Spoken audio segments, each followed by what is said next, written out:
Do believe we're winning and taking ground back, absolutely. And I believe that we're doing that by purely telling the truth. What our eyes see is what's real. And we're doing it in the name of God, because you're saying Armenians are strictly religious. I think God and religion is one of the best ways you can combat these things.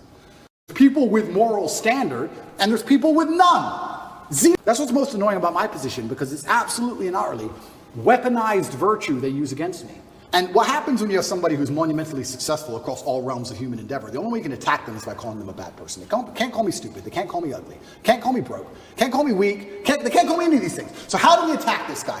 But there's actually a very sinister undertone to all of this garbage. And the sinister undertone is that your baseline instincts and your baseline senses are how you've always perceived the world, right? They have to attack them at some level. And they did. I mean, it's fantastic with COVID. COVID, I know we can talk about it now, it was amazing. I used to say to people all the time, who have you seen die? Do you see a pandemic? Yeah, on the news. No. Do you see ambulances rushing back and forth everywhere? Do you see bodies on the street? Do you see lines outside of hospitals? Do you see a pandemic? How a pandemic would look? Do you see a pandemic? Oh, but my friend's grandma, your friend's grandma was 96. Okay, so I'm not saying it's not sad. I'm saying she was 96. Do you see a pandemic? No, you don't. But they have just lied to you so many times that you're ignoring your own eyes. That's the final stage of the slave mind. It's the final stage of it. The final stage of the slave mind is when your eyes tell you this is green, but the news told you it was blue. So it has to be blue.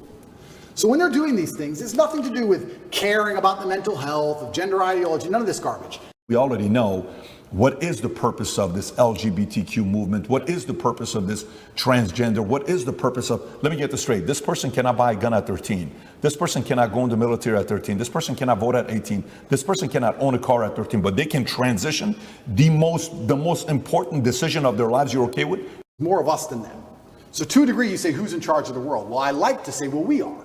Because it's all about, we're the abused wife in this relationship. How much crap are we going to put up with? We set the limit.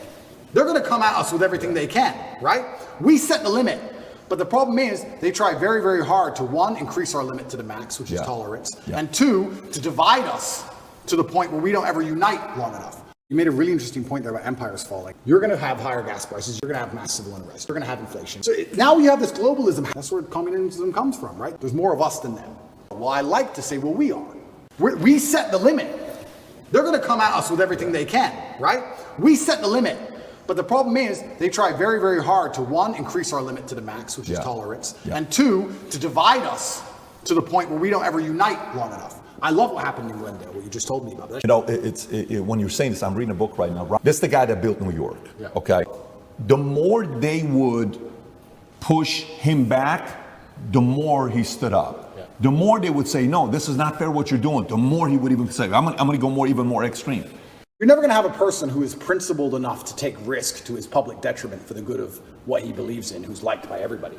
They're afraid of a man who says what he means and means what he says because he can't be bought, because he's principled. We have people with parameters who believe in family and love and God and tradition and taking care of yourself and taking care of others. If their mind is not unplugged, they become an agent.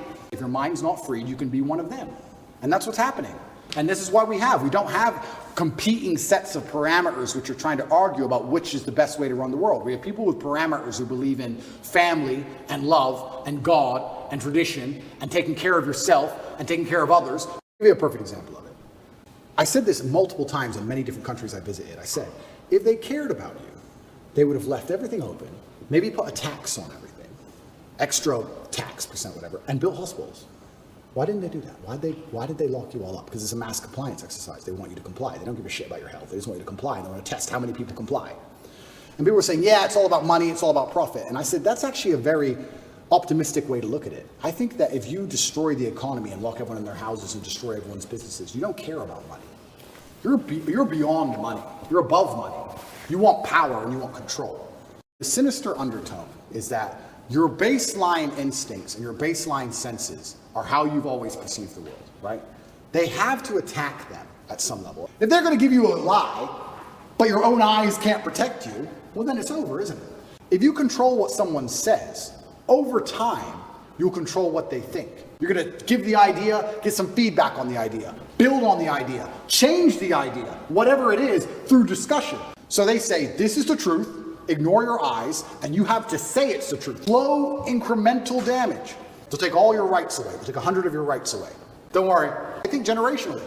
But especially before Elon had Twitter, when you couldn't say the truth online, when you couldn't say my eyes see X on the internet without going to jail or losing your account, or getting a hate speech charge in the UK or some garbage, they're controlling what you think. That's what happens. What's actually scary about it is the people who are making these decisions are completely insulated from the consequences of their decisions. They're in Switzerland. They fly private. They don't care. You think they care about any of this crap?